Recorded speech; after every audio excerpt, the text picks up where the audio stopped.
Okay, you might recall that the airway on this has a step in it so that the aircraft bit would, the nose of it would catch, the tip of the bit would catch and allow us to use it to spin this thing on some other tools. Well, the net result, of course, is that if you were to look down, I can't show you this on the camera, but if you were to look down the length of this, there's a couple of curlicues of material hanging now in the airway where the end of the cutting edges of the bit hit, which is about at the end of this, the barrel portion here. So what we're going to do is take a tapered drill bit, and I've marked it with a piece of masking tape to be the length that I want it to go in there. And I could go a little bit longer, doesn't matter. And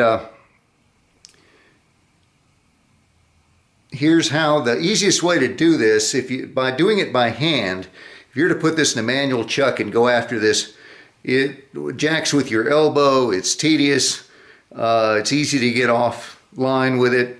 It's really a pain, more than it sounds like it would be, because you're cutting the full, there's a wide area that you're cutting. It takes quite a lot of twist. And anyway, again, back to my fallback. Don't do by hand what you can do with a machine. Just take an ordinary bench vise, an ordinary electric drill.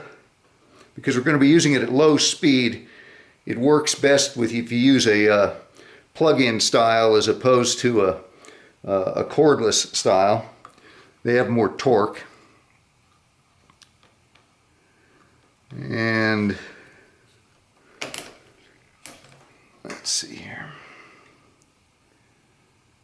Yeah, I'm going to go past this mark a little bit, but ignore that. I thought it was already on there. I thought it was the right depth for our current job, but it's not. Yeah, we'll just go past it. So, you control this like so, as slow as you want it to go, and we're off to the races.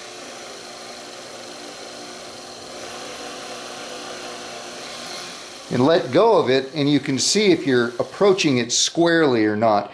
If it starts wobbling like this, it means that you're crooked. So it just, as soon as it bites, see how much it's flopping around, and that'll tell you if you're square.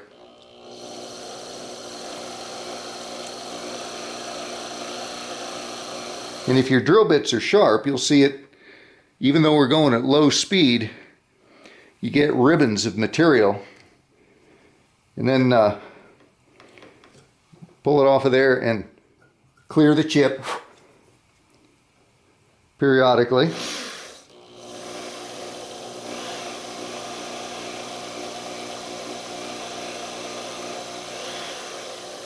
And again, as long as you have a powerful drill, you can do this slow that you could count the revolutions if you were inclined to, and it'll still cut just fine.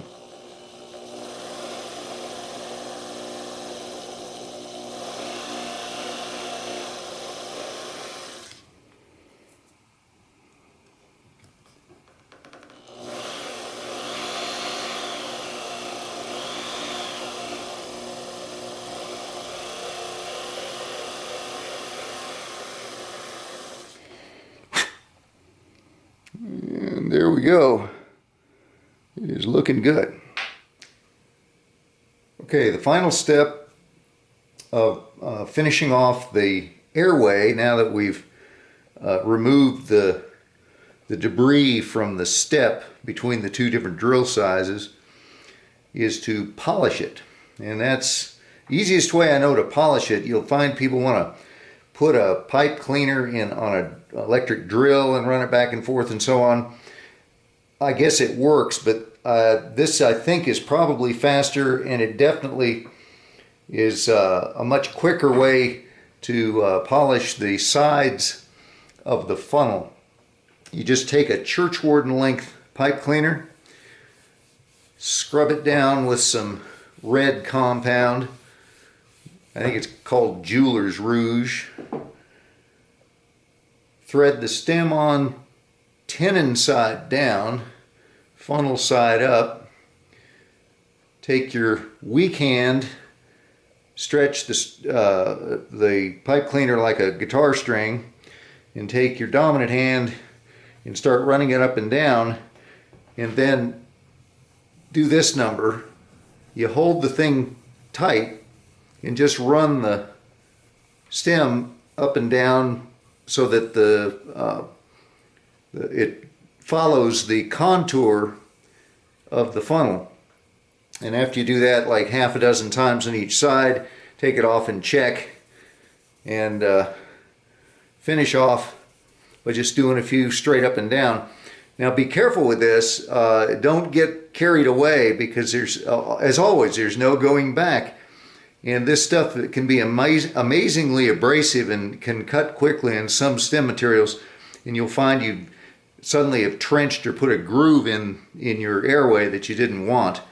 But with a little bit of practice, you quickly get a feel for it, and it's just like glass in there. Really nice. That's all there is to it.